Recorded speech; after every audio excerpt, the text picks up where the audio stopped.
Hey guys, Brian Killer here. I'll do a video on knife sharpening today. Had several people over the last year and a half or 2 years that I've been on YouTube ask me about how I sharpen my knives. You know, I got some pretty sharp knives. I'm not by any means a master at sharpening knives, but usually when I hand somebody a knife, first thing they do is cut themselves with it because they never held a knife that sharp before in their life. I've kind of been avoiding this video because I didn't want it to be such a letdown, because my sharpening system is so incredibly simple. But if you'll stay tuned, we'll go over it real quick, the system. I'll give you a quick demo, and you'll know how I do it. Cool. Alright, so the system first. Nothing to this, guys. I got a 600 grit stone. I got 1,000 grit Arkansas stone. This is what most people consider to be a fine ceramic stone. This would be, your super fine or extra fine. I got a couple different grits of ceramic rods. This one's probably 11 or 1200.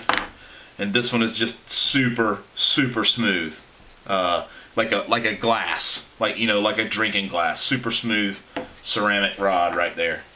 And then I got 2 leather strops, and these leather strops I just made from some paint stirring sticks and some old belts. Nothing to it.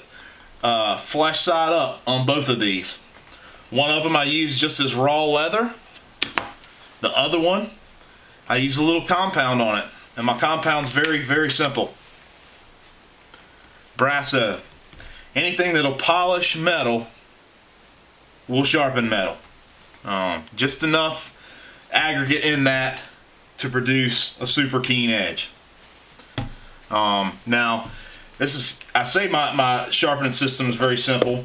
This is all inclusive. This is my whole sharpening system. Okay. This is everything that I got that I use to sharpen knives. I do have a little diamond stone that I carry in my Leatherman Wave pouch, and that's just for field use on the Leatherman Wave. Other than that, when I'm in the field, I only carry this or this. I don't carry anything else with me in the field. These are super lightweight, and they get the job done. Alright, that's my whole system right there. A couple stones, couple ceramic rods, and a couple strops. I have nothing else. Okay, so this knife, this past weekend, skinned and gutted a beaver, 3 squirrels, and gutted a rabbit. I don't use a knife when I skin a rabbit.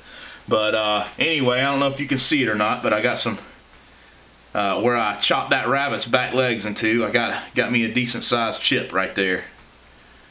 There's a chip here. It was actually a deep scratch in the blade when I bought it. I got this one used, but and actually I didn't buy it. I traded it for some work that I did. Guy didn't have the money, so he gave me his knife.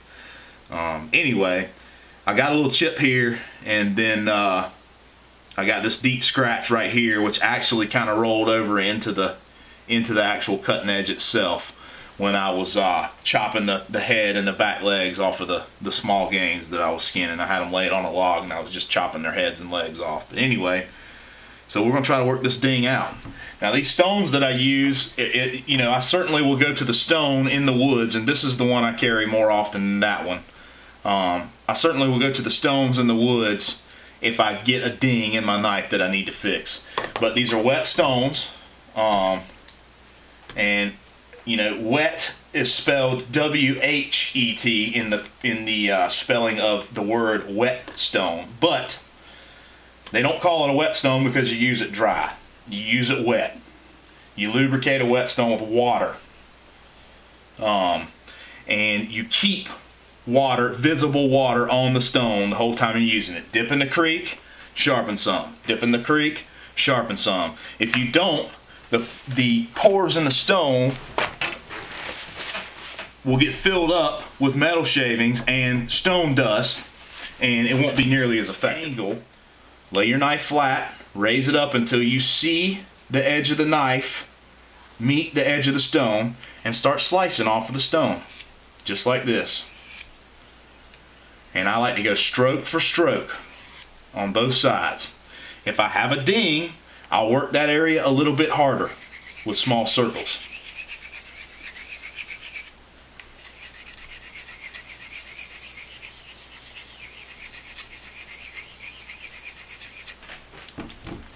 It's drying up on me. And I'll be constantly just dipping this stone in the creek and doing small circles. Now, if you're going to do small circles on one portion of your blade, you need to go ahead and blend those into the rest of the blade every now and then.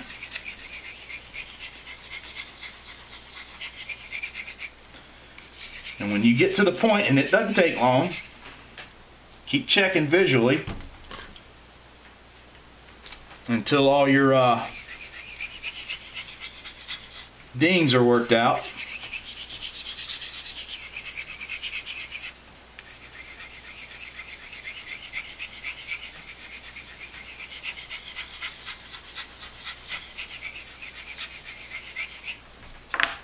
Keep checking visually until you can't see that ding anymore, and that was pretty good. I still see it just a little bit on this side.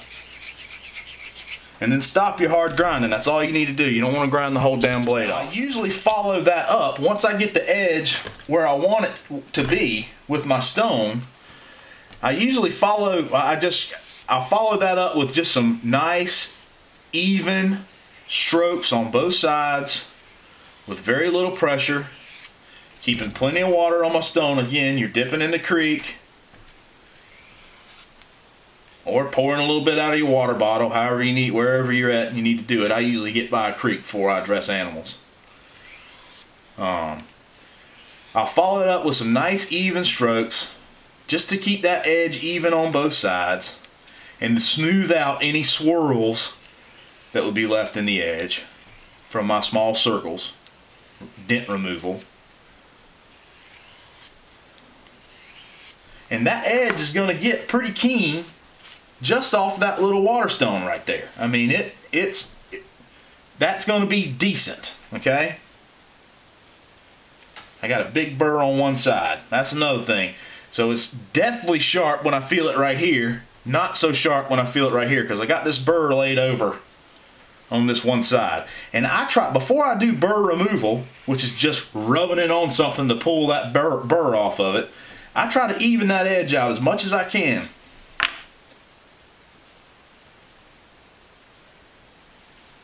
couple more strokes here. Yeah. I try to even that edge out as much as I can before I go to burr removal. And burr removal, I just use a stick usually, or the corner of my strop here, you know. And I'll just run that thing through something just to pull that burr of metal off of it. And that's a decent little edge on that. And the ding that was right there is completely gone, just that quick. And so then at that point in my home sharpening system, when I'm at home, I move on to a ceramic rod.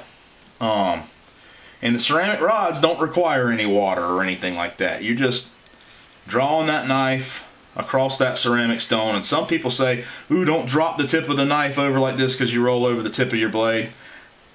To be honest with you, I don't mind the very tiniest tip of my knife being rolled over just a little bit, because it keeps me from splitting through the gut sac whenever I'm splitting the belly open on an animal.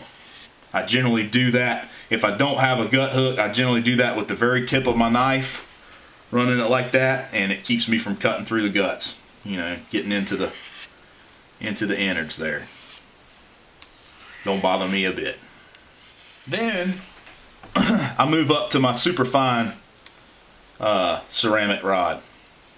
And this ceramic rod ain't the longest, but it's real fat.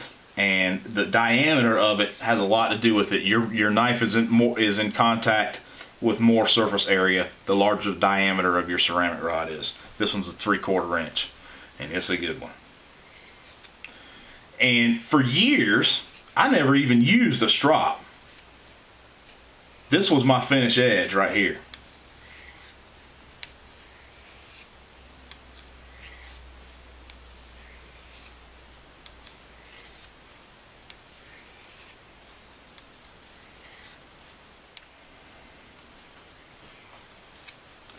ever decreasing pressure.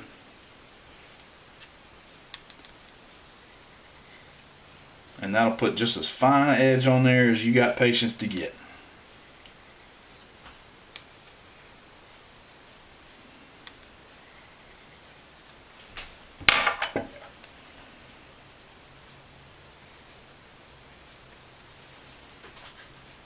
Fine enough.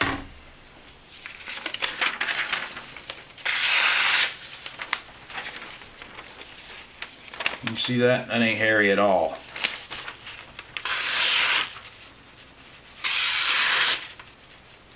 Before I started sharpening it, those two nicks right there were skipping across that paper, and they're not catching it all now.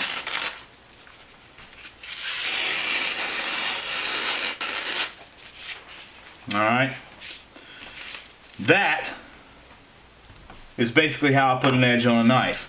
My stropping, of course this strop ain't quite dry enough to use yet, but my stropping, at this point, I would go back into this brasso. Because I have a convex on this blade, I convex the secondary bevel. You need something that's going to curl around.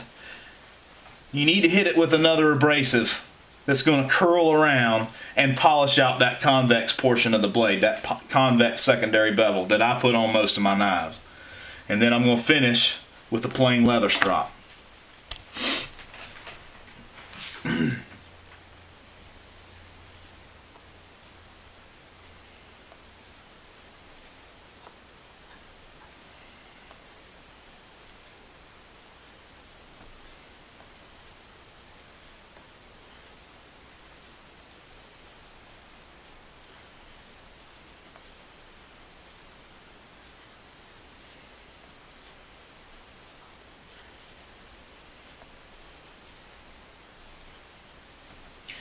I go both directions just to keep things even.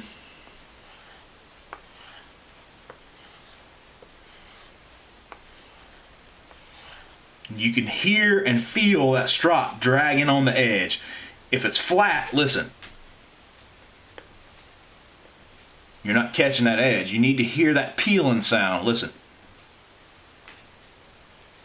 Hear the difference?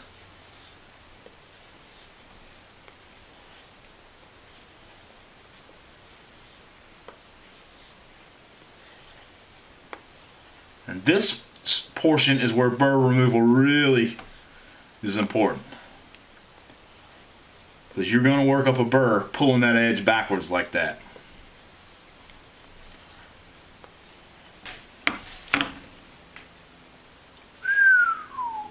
Yes, sir. She's sharp now. And at the end of my little stropping sequence, you know, my little burr removal ritual, if you will, is I, just go left side, right side, and then down the middle. And that makes sure that completely, even with wood, that completely removes any burr that you might have. And now, you got yourself a blistering sharp knife.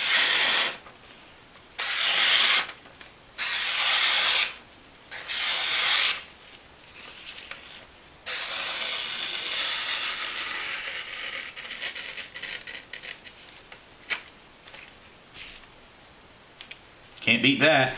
You get it all by yourself with no expensive equipment in just a few minutes. This video is probably going to be 5, 6, 7 minutes long. I ain't been sitting here more than 10.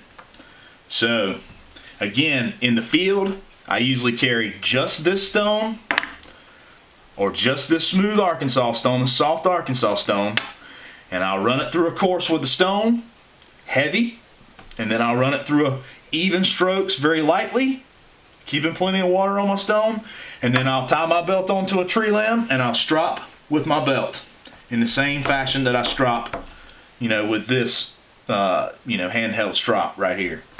Nothing to it, super simple, and again, I'm no expert. This is how I do it, and I got some pretty sharp knives.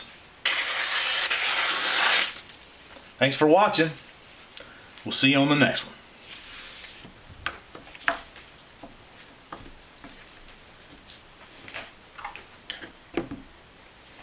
Bam.